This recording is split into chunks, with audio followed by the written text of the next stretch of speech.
Before we get into talking about this insane new update, the Mammoth Pistol, which was absolutely ridiculous in FNCS today, let's talk about the teams who did and didn't qualify for round 2 this week. Now, we already have a bunch of huge names who are completely out of FNCS. Teams who didn't do so well in week 1, who now haven't made round 2 in week 2, so their FNCS is just over. There is no surge week, there is no reboot round, there is no second chance for some of these teams. So I'm gonna go through on EU and NA who didn't make tomorrow, who is now going to have a really big week 3, but more importantly, I want to cover the teams that are already just straight up out of FNCS. Let me talk about the teams on EU. Boop made an awesome list, and we currently have Jerky and PKR, an FNCS winner, Frey and Vortexes, Aqua and Wox, Jay and Flowiz, Default and Fury, Della and Pixie, Andalex and Xweezy, Jerdy and Boaz, T-Chips and Floki, and Rabbit and Keandro. All of those teams, their FNCS is just completely over because they didn't do well in week 1 and they didn't make it to round 2 here this week. It's over. It doesn't matter if they win week 3, their FNCS is just over. Now,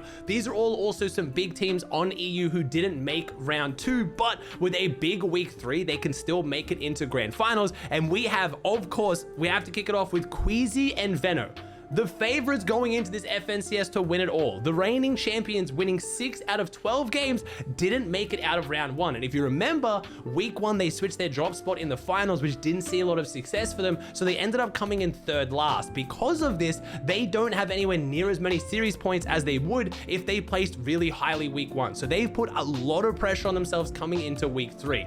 And I was actually talking to Veno today. A lot of people saying, oh, the drop spot switch isn't working. Is he going to go back to Kenjutsu? And he was in my stream just saying that has nothing to do with it. It's not them switching drops. Queasy crashed in their last game when they only needed a few more points to qualify, and things just aren't going their way. I've said it before, I said it last week, the hardest round of FNCS currently is round 1. Going from anyone in Platinum Division to top 200 teams is incredibly difficult. And you can see from the list of teams who didn't make it. We had Nipsey and Archie who did really well week 1, not make it out. We had Noah Riley and Zhu. We had Akira and Skyjump, the goats I was talking about on console in week 1. We have Naku and Kyrie, Skydune and Jacoz. We have Marius and Zangi. We have so many big, fantastic teams who are now leaving it up to a really, really huge week 3.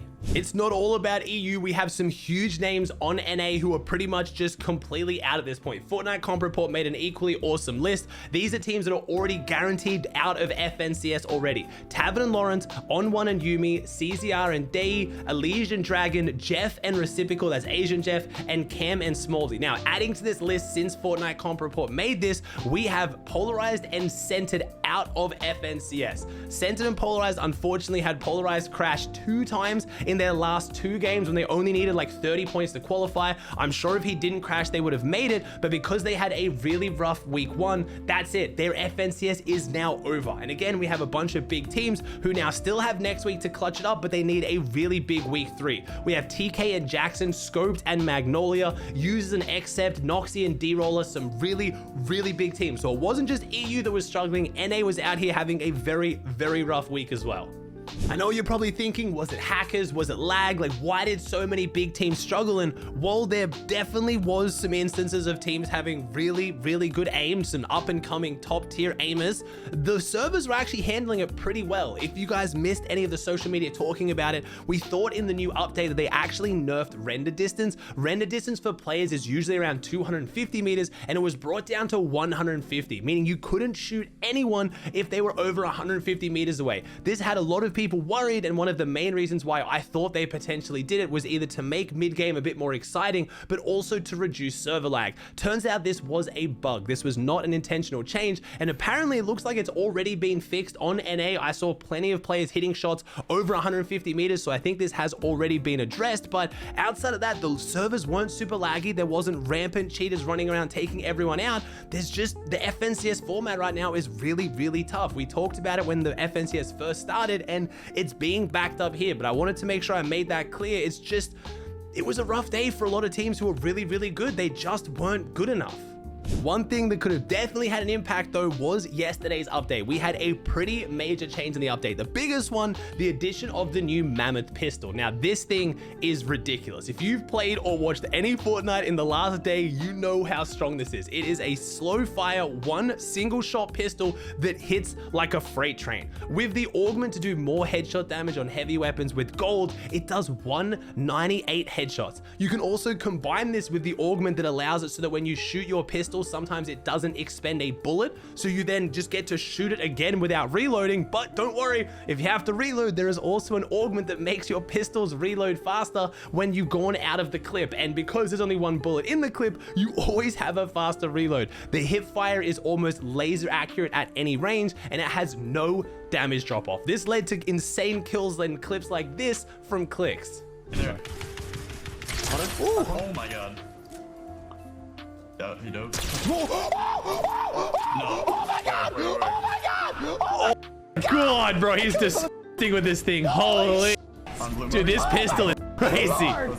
You've also got players like Threats who are just lighting up the feed. These are all the clips Threats just got today with the gun. As you can see, it is absurd. So between the render distance changes, which have now been adjusted, I believe, the new pistol in the game and some other new augments, it was actually a pretty considerable change. With only adding one gun, the meta has changed considerably. Almost one player on every single team, if they find it, is running the Mammoth pistol, and it opens up fights. All it takes, if you didn't block your head for half a millisecond while rotating, you get dinked, you go down, and your game is over. So this really did shake things up. I wonder if Epic is going to leave it in competitive. It is obviously incredibly strong. They could maybe just nerf the range on it. Maybe it doesn't do as much damage at range like this, and I could maybe balance it a little bit, but I've always really liked one-shot snipers in the meta. A lot of people have hated on me for that in the past, but I think A, they definitely make it way more exciting to watch competitive. I know B, a lot of people enjoy playing with them. Obviously, when you get headshot across the map, it's not very fun, but it does overall make the game more exciting. And when teams were now getting lobby focused today, just getting sprayed down with flapjacks, having that pistol you can pull out and hit a headshot to take off some of the pressure,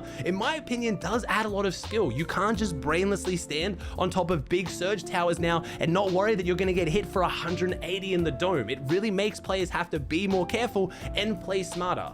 I don't normally cover skin news in my videos. I just don't really care too much about cosmetics unless it's a tournament, but a skin that you guys really care about that is potentially coming back to the game very soon is the Travis Scott skin. This is one of the most sought after skins right now as one of the sweat skins, and we got confirmation from the CEO of Epic, Tim Sweeney, a couple days ago that he is not banned from Fortnite. Travis Scott skin can and might return at any time. With obviously Travis Scott dropping his new album Utopia, a lot of people are expecting that potentially it could go into the item shop today. So keep an eye out, but if you're waiting for the Travis Scott skin, if you've been hoping for it to come back, even if it doesn't come back today, there is a good chance it comes back in the future. Speaking of skin cups, we have the first one in what feels like forever in the next couple days for the new Galaxy skin, and it is super clean. A lot of people are confused thinking this is mobile only because obviously it's made to celebrate Samsung Galaxy, and while there is a mobile only tournament, there is also a regular tournament for everyone else on every other device who can play in this. It is a zero build solo event. Check the Fortnite tracker to figure out exactly when it's on for you, but if you want to win this skin and it's super clean, keep an eye out for that tournament. It should be hopefully a pretty easy win. It's zero builds. They're paying it out very deep on EU. You only have to come top 2,000 to get it.